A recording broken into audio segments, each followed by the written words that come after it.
Charles. Yes, you're back at the Solomon Project, where it's not how much you make, it's how much you keep that counts. I'm your host, Richard Burns. Hope everybody's doing very well. Let me just say before I get started, I'm going to talk about some things that could potentially make some people feel very uncomfortable. My intention is not to make you uncomfortable, but the truth is that sometimes when you want to inform or enlighten or teach people, things are said, things are done that make people feel uncomfortable.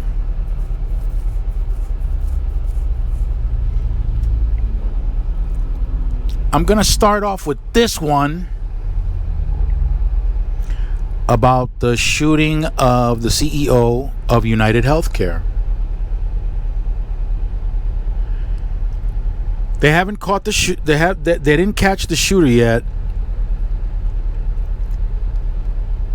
But my attention was drawn to a lot of the comments that were made on the mediums that reported the incident.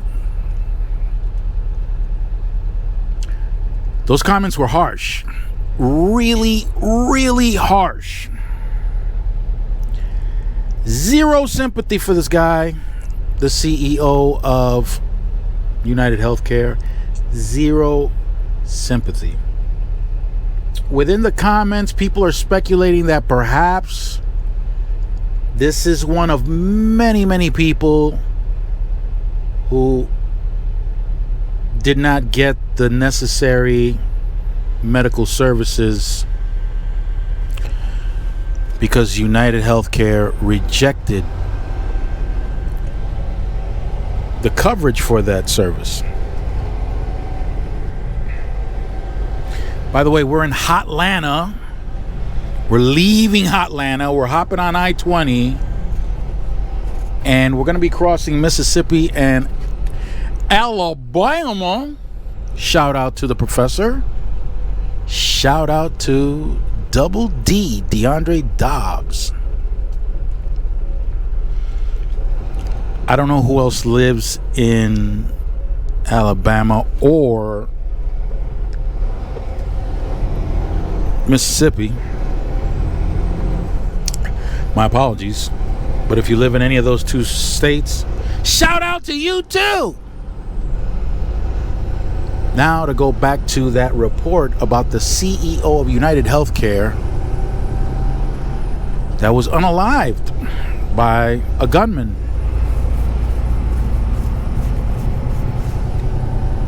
Nothing but speculation out there because they haven't caught anyone that I know of, that I heard of. Maybe you heard something else. If you did hear something else, put it in the comments.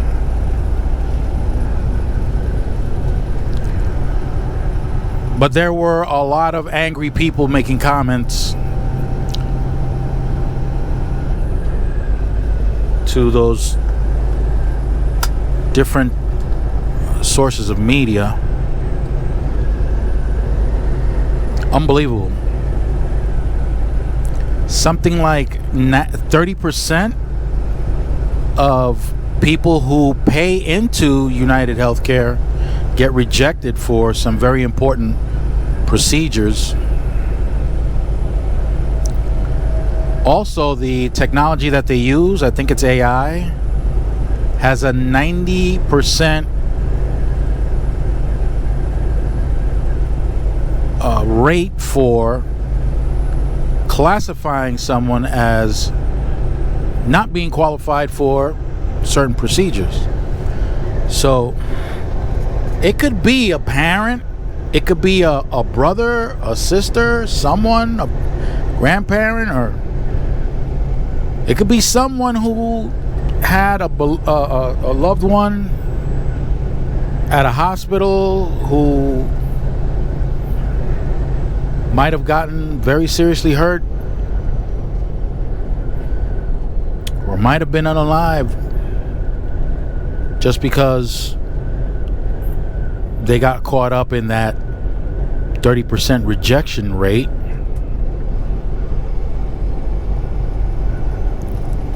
You can imagine, I'm sure, you can have your child in the hospital, a sibling, a parent, a grandparent, and the hospital doesn't say that there's nothing they can do. No, they don't say that. They're apologizing, saying you don't have enough coverage. Do you have the money? No? Then we're sorry. Nobody wants to hear that. Nobody wants to hear that they're apologizing because they refuse to treat a loved one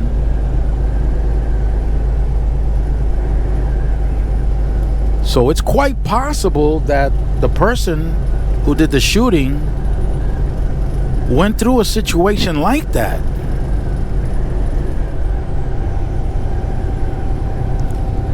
Absolutely terrifying. Absolutely horrible.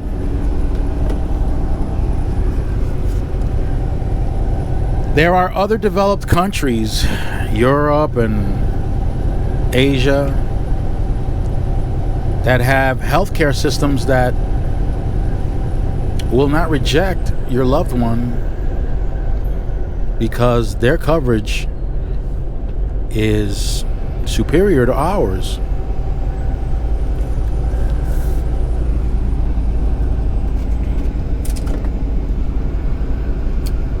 Now, how is it that these private healthcare providers get away with stuff like that? I say get away. Well, they have a lot of money and they go to both parties, both Republican and Democrat, and put out a lot of money for the campaigns of both sides.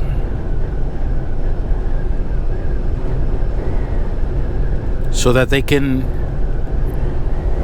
make profits their number one priority. So basically, profits over people. That's the type of mindset that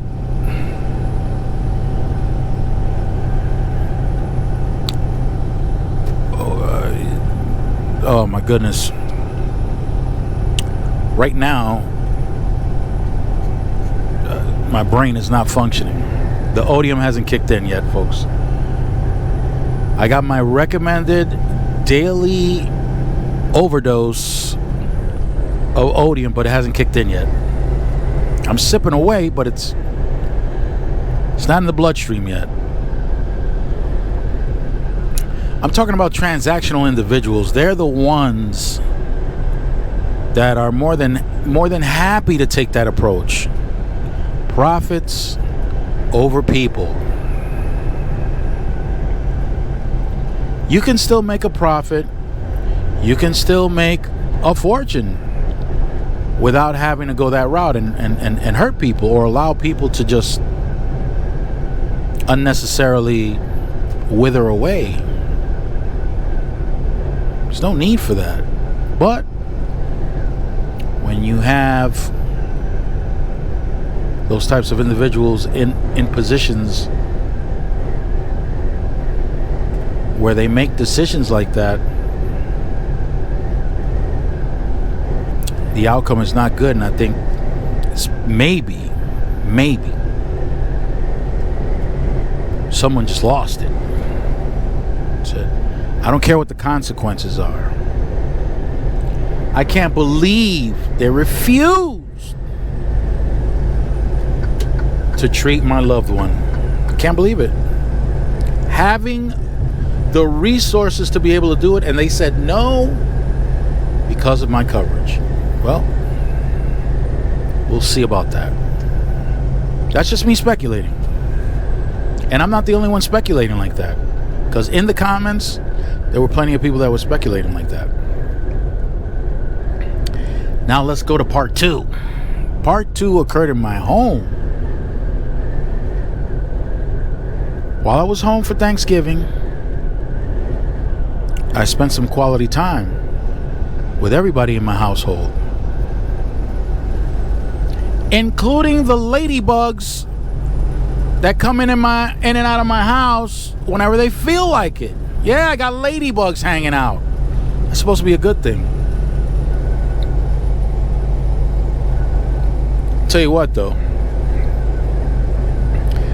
I was in my son's room while my wife was cooking and my daughter was giving her a headache.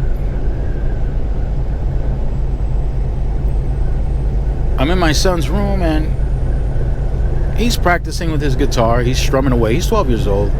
He's strumming away.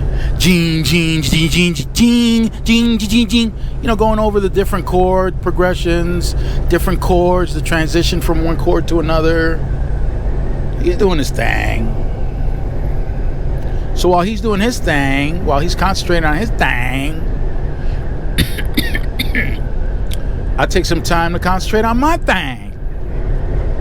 I enjoy listening to documentaries, watching documentaries. I love that stuff. I love history. I love history.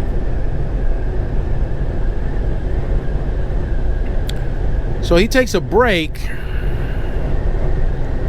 and he's getting angry with me. He says, "What are you doing?" Says, "I was watching some documentary while you were doing your thing. While you were going jing, jing, jing, jing, jing, jing, jing, jing. You're always with the history." Yeah, I am. I love history. But why? What good is history for? What good is history for? At this point, I'm thinking to myself, he must be having a hard time in his history class. And he's lashing out. Let me hear him. Let me hear what he's got to say. So I said, so you don't think history's of any use, huh? No, it's boring and what's the point? Right, what's the point? Well, I enjoy history because human beings don't change. Human beings collectively have proportionally the same types of personalities, and they do things to each other over and over again. The years can pass, but people still do the same thing. And because that's the case, I like to see what happened in the past, just like I use my rear view mirror on my truck, so that I know what's coming up behind me, so that I know if I can't switch lanes as I'm going forward to my destination, which is the future.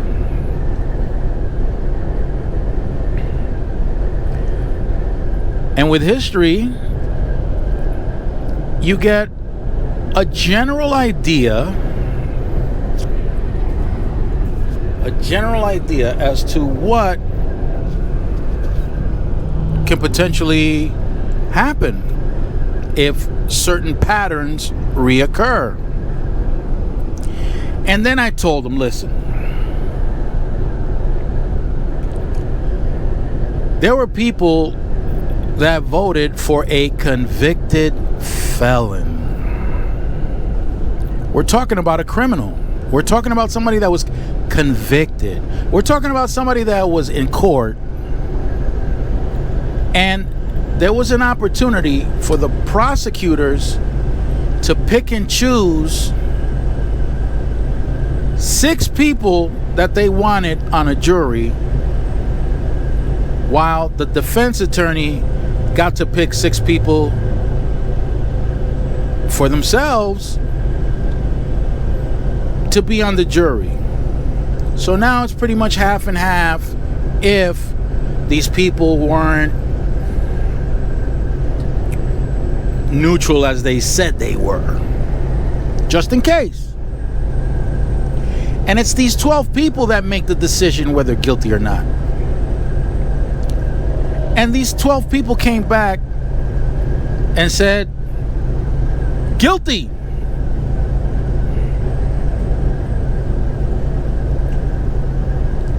So he's a convicted felon, because it was a felony accusation, felony charges. He's guilty according to these 12 people.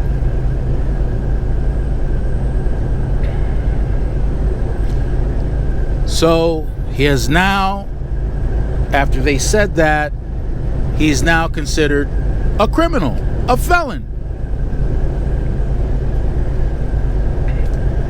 This particular person used to say a lot of terrible things about different people. Really nasty things. Made some threats too about these people that he spoke nasty about.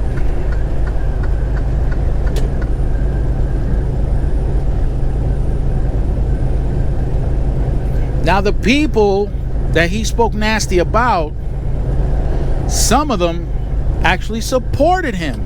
Some of them voted for him, even after he said the terrible things he said, even after he threatened the way he did.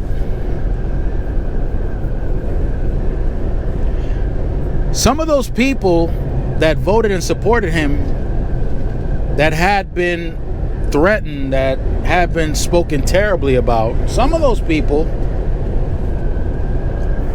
said, nah, he's just talking that way so that he can gain a political advantage. That's all. He's not really going to do the stuff he says. That's what they said.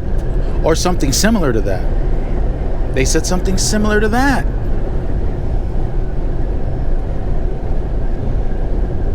And if I'm not mistaken, within 1 year of being voted in to the top political position in the country, the first concentration camp was set up. I'm talking about 1933. I'm talking about Hitler, who was a convicted felon for treason. He had his sentence reduced to 5 years. He did time. People voted in a convicted felon in Germany. The main reason why they voted him in? Finances, people's pockets. That was the main reason.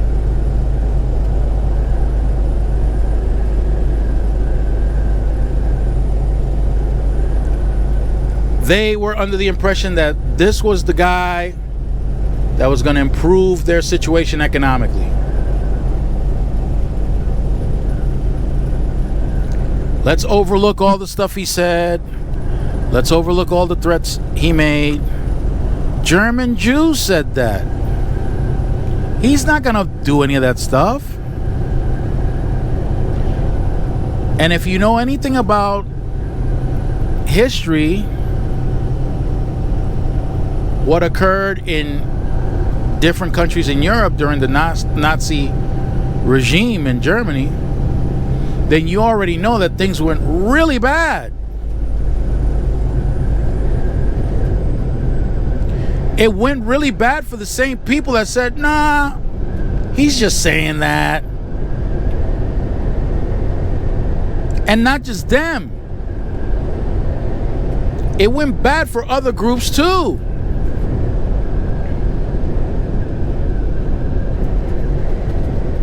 And then I told my son, I'm not saying that who we have coming in now is the same as Hitler, but there are some interesting parallels. Very interesting parallels.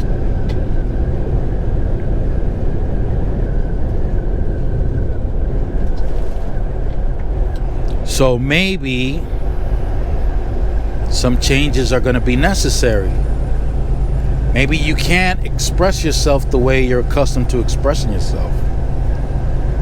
Maybe places you used to go alone, you can't go alone. You may not even be able to go with other people.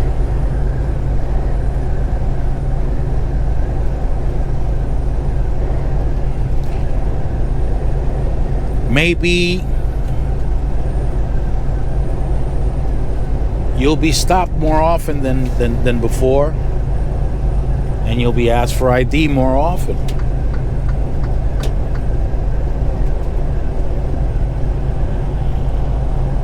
Maybe you'll see your friends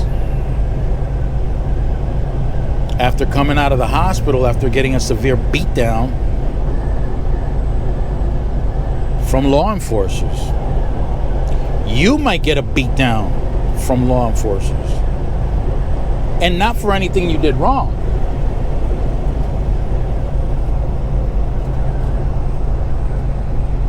And there'll be nothing you'll be able to do about it. So it might be a good idea for you not to drive at night.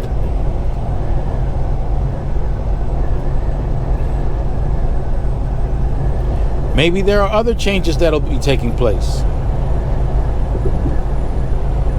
Maybe you'll be applying to jobs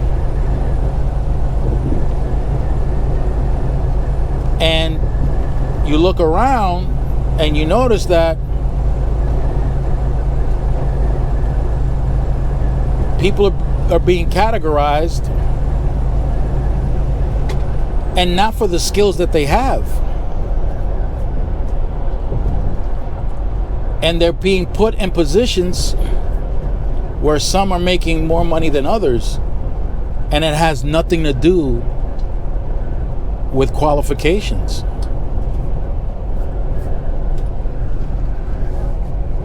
That might happen. Like I said,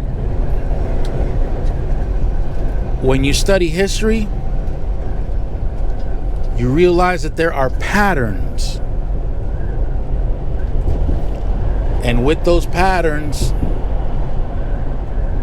you can make decisions that can help you survive under certain circumstances.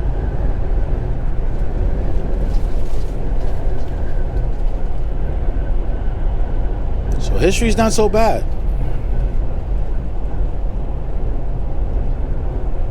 History's not so bad. A little reminder, guys. You can take advantage of this wonderful thing called the stock market. There's a link below. It's to the platform Acorns. It's the type of platform where you set it and forget it and reap the benefits of participating in the stock market.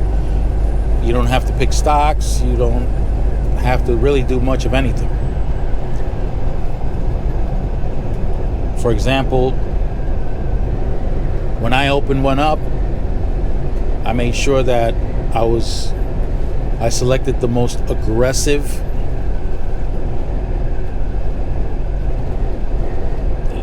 investment possible, the most aggressive, and it works just fine.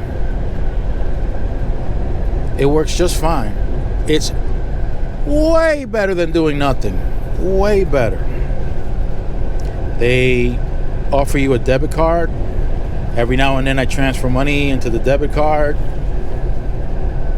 I use that every now and then. But the account continues to grow even when I extract some money from there.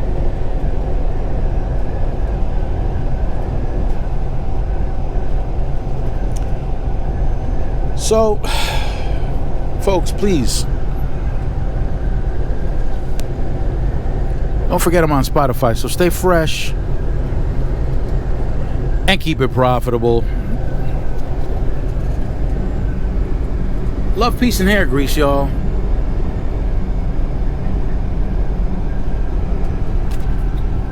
Kitty, take it away. Arabam Dacia, seviyorum çift kalem aça.